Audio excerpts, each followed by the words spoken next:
Bienvenue dans 88 images par seconde, où je reviens chaque semaine sur les sorties nationales au cinéma et en VOD.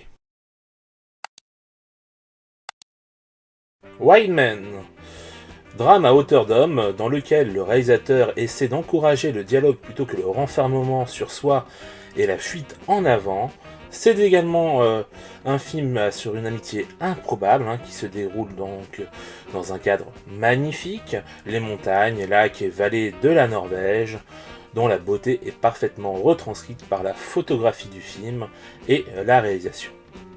Les acteurs sont convaincants et l'histoire, même si elle peut paraître quelque peu absurde, est finalement très crédible, d'un certain point de vue en tout cas.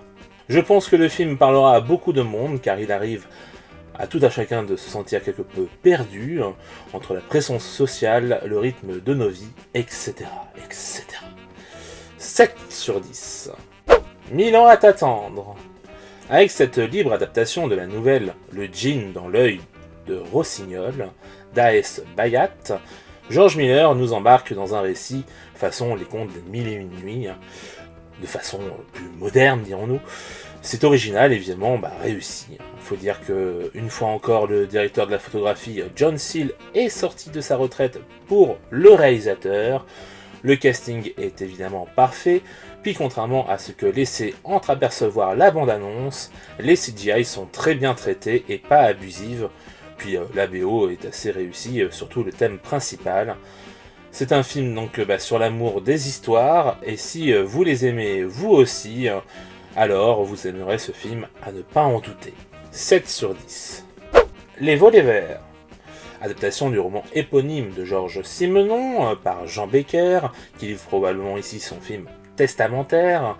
C'est pourquoi il a mis beaucoup de son vécu et de sa vision des grands acteurs d'autrefois dans ce film. Donc film testamentaire et rôle taillé sur mesure pour Depardieu, qui on le sent ces dernières années n'est plus en grande forme à l'image du personnage et n'a plus de grand rôle. Le constat fait mal mais il est bien là.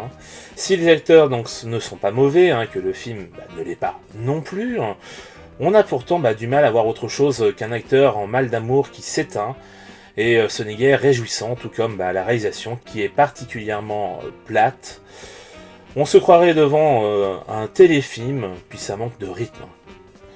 Un téléfilm médiocre qui ne ravira selon moi ni les fans de Simenon, ni ceux de Becker ou de Depardieu. 5 sur 10. Leila et ses frères. Tragédie familiale iranienne pour laquelle le réalisateur s'est inspiré d'une vraie famille. J'ai beaucoup aimé la construction du film qui nous montre d'abord certains personnages d'une certaine façon, puis nous les montrera autrement plus tard. Une fois encore, sinon, on est entre tradition et modernité. On comprend les deux points de vue, même si l'un est plus raisonnable que l'autre. Les acteurs-actrices sont bons, la mise en scène et la photo également.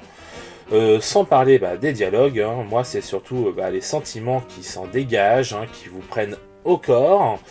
La fin est bouleversante et Saïd Roustassé transforme l'essai après le très réussi La Loi de Téhéran, un film à ne pas rater, 7 sur 10. Rumba la vie. Un joli film sur la relation entre un père et sa fille, avec comme écrin les danses de salon, et plus particulièrement la rumba.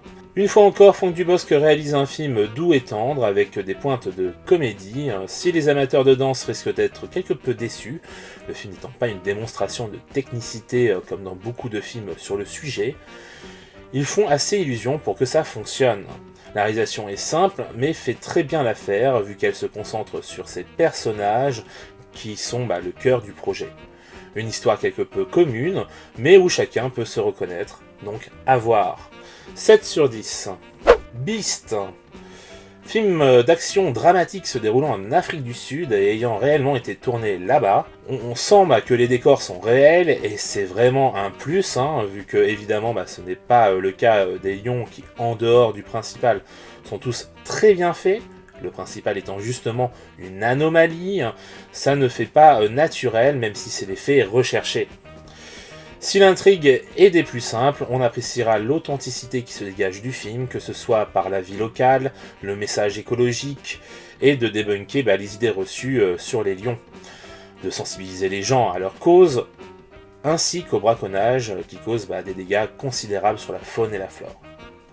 C'est très bien rythmé, les jeunes comédiennes font bien le taf, et Idris Elba s'en sort magnifiquement, alors qu'il doit faire face à une menace qui n'est pas sur le plateau.